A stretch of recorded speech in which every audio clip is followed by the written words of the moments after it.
make a pick. The Buffalo Bills. Wow. Because the Buffalo Bills recognizing, you know what we need?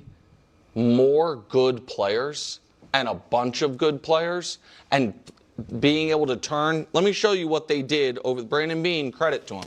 He turned the 26th and 91st picks into 35, 66, 101, and 125. And we'll call 165 for 167 a wash. For a team that has needs everywhere.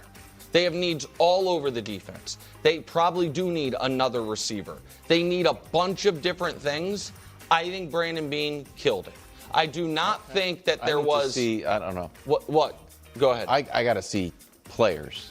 But I guess my point is, had they stayed at number 26 and drafted Chris Johnson, the corner that the Dolphins drafted, like I'm not being, none of us are like, oh, let me tell you my favorite part of his game. We would have just been like, okay, no, I mean, they got a corner. I'm more familiar with Omar Cooper Jr. just from watching Indiana because they were great. But Josh Allen and Omar Cooper seem to be a good fit. And again, I think that if you're the Bills, if you can put that graphic back up just real quick, let's say they had done that, stayed at 26 and drafted Omar Cooper. Mm-hmm.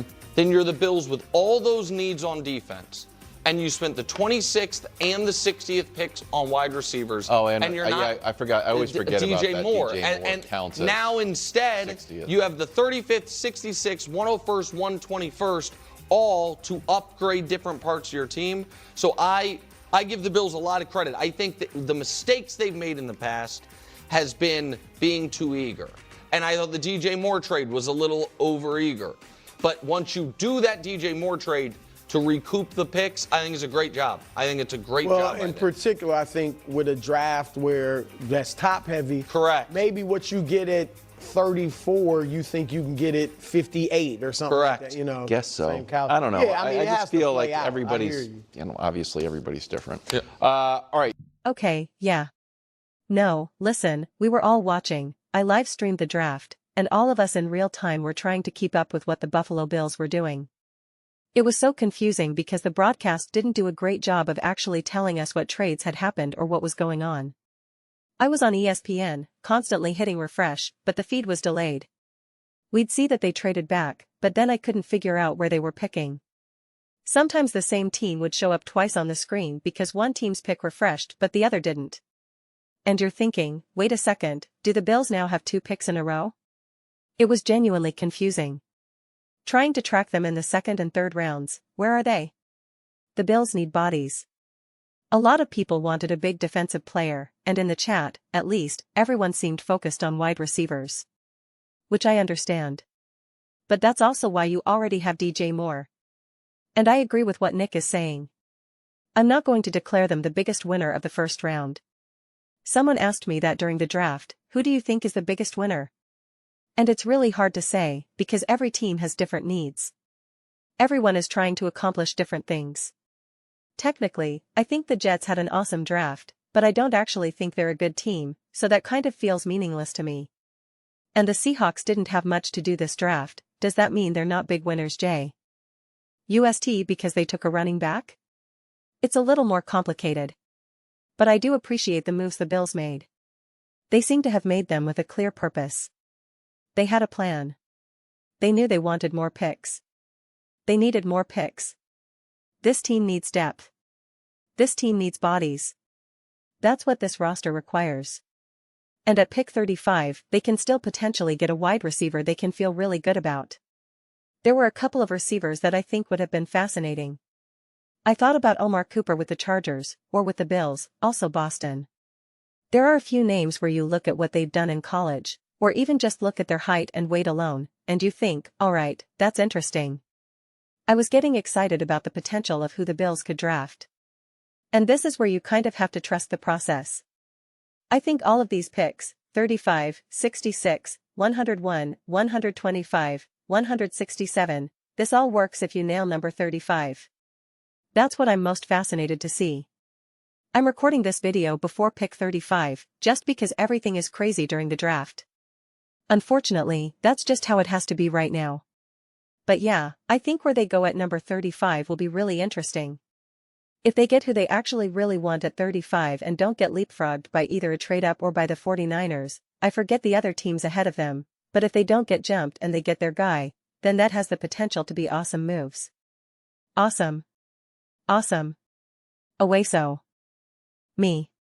If they don't get who they wanted at 35 and we're all left thinking, why did they pick that, then the energy and excitement, I don't want to say collapses, but some of the air gets taken out of the balloon a bit. So it's still a little bit of a wait-and-see situation.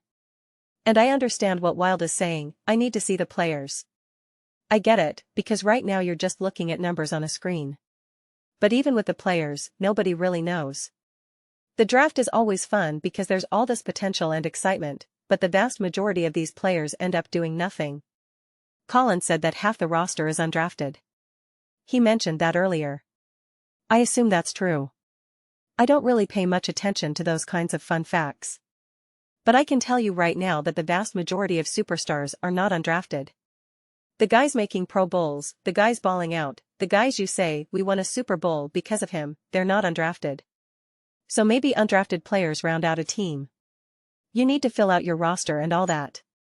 But they're not the important players. That said, we know that Super Bowl winning rosters are filled with random third-round picks and fourth-round picks. It's not just nothing but first-rounders. We know that. So it all depends on where you see the value. I've said this throughout the entire draft process, the draft is crazy. No one knows. Everyone's mock draft was comically, hilariously, absurdly wrong. Everybody was just wrong. Wrong. We were laughing about it the whole time during the live stream. So when you're the Bills and you make a move like this more than anything is the definition of I just have to wait and see who they draft. I just have to wait. Not only do I need to see who they draft, but then I have to wait and see who those players become. It's not even just okay, I saw who they picked, now it's really about what those players look like once they're actually on the field in Week 9 of 2027 or 2028. But I do think these were important moves for the Bills. When you're a team like the Bills, when you have a quarterback like Josh Allen, when you keep getting close to winning, there's that feeling of wanting them to just draft that one player who makes you feel nothing but optimism. That guy. The one where you just say, that's the guy who's going to make a huge difference. That's the guy, that's the guy, that's the guy. It never feels good to say, well, you know what? We need to round out this roster with a handful of B-level players right now. Even a couple of C's would do us some good because we've been leaning on some D's and it's tough out there. That doesn't make you feel super excited. But again, every single Super Bowl roster has been rounded out that way. That is why I agree with what Nick is saying. But again, as someone who obviously thinks very highly of the Bills, I'm just not prepared to say anyone is the biggest winner of the first row. ND or something like that. That's tough for me personally. Those are just my thoughts. I'd absolutely love to hear yours. What do you guys all think about the Buffalo Bills? Do you think they're the biggest winner of the first round? How do you feel about them trading back and doing the things they've done to acquire more picks? Let me know your thoughts in the comments below. I read every single comment, whether you agree with me or disagree with me. Either way, let's get into some discussions. Let's get into some fights. But ultimately, let's just have some fun. Please do consider subscribing. We're building an amazing community here, and I absolutely love to see you part of it. I want to build something that we all generally feel connected to, something that we're really excited to be part of. I think we're well on our way to doing it. Please don't forget to give this video a thumbs up, it really does help with visibility and the algorithm. Thank you so much. See you next time.